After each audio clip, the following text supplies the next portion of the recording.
नमस्कार। आकाशवाणी कटक आंचलिक संवाद पढ़ुछंती सत्यव्रत बेहुरा। राजस्थान जैसलमेर अनुष्ठित प्राक बजेट परामर्श बैठक में जोगदे मुख्यमंत्री मोहन चरण माझी शिल्प पर्यटन सहरांचल विकास और भित्तिभूमि पर 2025-26 केन्द्र बजेट्रे ओडिशा लगी स्वतंत्र सहायता दाबी करिसेंति।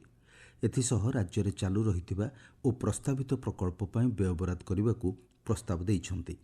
मुख्यमंत्री ओडिशा रे शहरीकरण पर्यटन विकास निमंते 10,000 कोटी टंका सहायता पाई अनुरोध करिसेंति। आकांक्षी ब्लॉक कार्यक्रम में मयूरभंज और केन्दुझर जिलार बाद पड़िथिबा 11टी ब्लॉक को एही योजना रे शामिल करिबा लगी से अर्थमंत्री निर्मला सीतारमण को अनुरोध करिसेंति। सेहिबोली राज्य में नूतन शिल्पभित्तिक सहरांचल विकास, शिल्प पार्क, विद्युत ग्रिड आदिर विकास पाई मुख्यमंत्री दाबी उपस्थापन करिसेंति।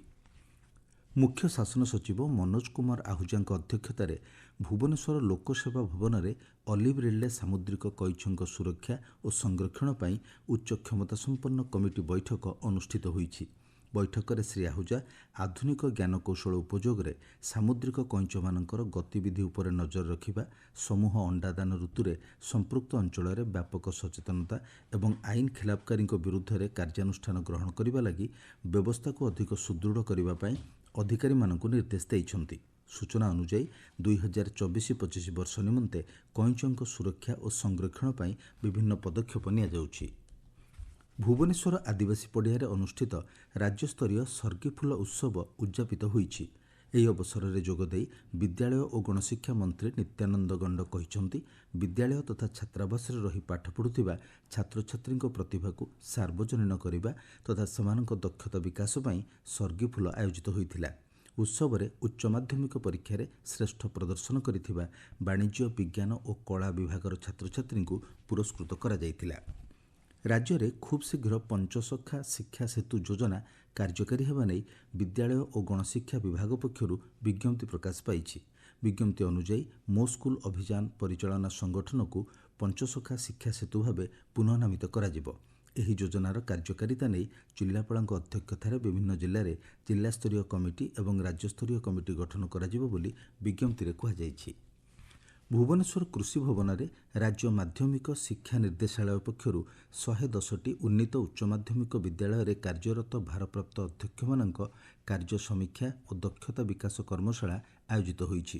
कर्मशाला विद्यालयर सुपरिचालना पाई परीक्षा परिचालना पद्धति, ई एडमिशन प्रक्रिया, आर्थिक परिचालना, शैक्षिक समीक्षा, आपार आईडी आदि संपर्क में आलोचना करा जायथिला।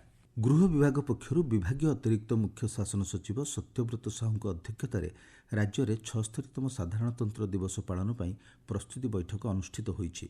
आसंता वर्ष महात्मा गांधी मार्ग में अनुष्ठित होगा साधारणतंत्र दिवस परेड्रे 40टी यूनिट, 10टी प्रज्ञापन मेढ़ और 4टी सांस्कृतिक दल अंशग्रहण करेंगे। राज्यपाल रघुवर दास पताका उत्तोलन करेंगे बोली बैठक जनापड़ी। राज्य स्वास्थ्य विभागर स्वतंत्र सचिव भावे स्वास्थ्य सेवा निर्देशक डाक्तर विजय महापात्र दायित्व तुलाइबे। परवर्ती स्वास्थ्य सेवा निर्देशक नियुक्त न हेबा पर्यंत से एही दायित्व रहिबे बोली स्वास्थ्य विभाग पक्षर विज्ञप्ति प्रकाश पाइछि। राज्य में स्वास्थ्य सेवार उन्नति पर गत 6 मास मध्य अनेक पदक्षेप ग्रहण करा जाइछि बोली स्वास्थ्य मंत्री डॉक्टर मुकेश महालिंग कहिसेंति। नुआपड़ा गस्तरे थिबा स्वास्थ्य मंत्री कहिसेंति, प्रत्येक जिले में मेडिकल कॉलेज स्थापन नहीं राज्य सरकार निष्पत्ति नेइछंति। विभिन्न हस्पिटाल में खाली पड़िथिबा डाक्तर और पारामेडिकल कर्मचारी नियुक्ति कराजिबो बोली से कहिसेंति। अतिरिक्त मुख्य शासन सचिव तथा गोपबंधु एकाडेमीर महानिर्देशक जी माथिभातनन केन्द्रापड़ा गस्तरे आसी विभिन्न उन्नयनमूलक कार्यर समीक्षा करिसेंति। बैठक मिलिथिबा तथ्य अनुसार जिले में मेगा पानीय जल प्रकल्प माध्यम जलकृष्ट ग्रामगुड़िक पानीय जल जोगाई देवा व्यवस्था करा जायथिबा जनापड़ी। पूर्वतट रेलपथ अधीन भद्रक रेल स्टेशन में यार्ड पुनर्निर्माण कार्य शेष होईछि। ट्रेन परिचालन को श्रृंखलित करने लक्ष्य पुनः निर्माण करा जायथिबा पूर्वतट रेलपथ पक्षर कहुଯାଇଛି। बंगोपसागर सृष्ट लघुचाप प्रभाव में राज्यर विभिन्न अंचल में मेघुआ पाग सह वर्षा लगी रही। भुवनेश्वर आंचलिक पाणीपाग विज्ञान केन्द्र सूचना अनुसार आसंता 2 दिन पर्यंत विभिन्न स्थान में सामान्य मध्यम धरणर वर्षा होबार संभावना रही। आज गजपति, गंजाम, जगतसिंहपुर और केन्द्रापड़ा जिला को प्रबल वर्षा होगा नहीं सतर्क सूचना जारी करा जायछि।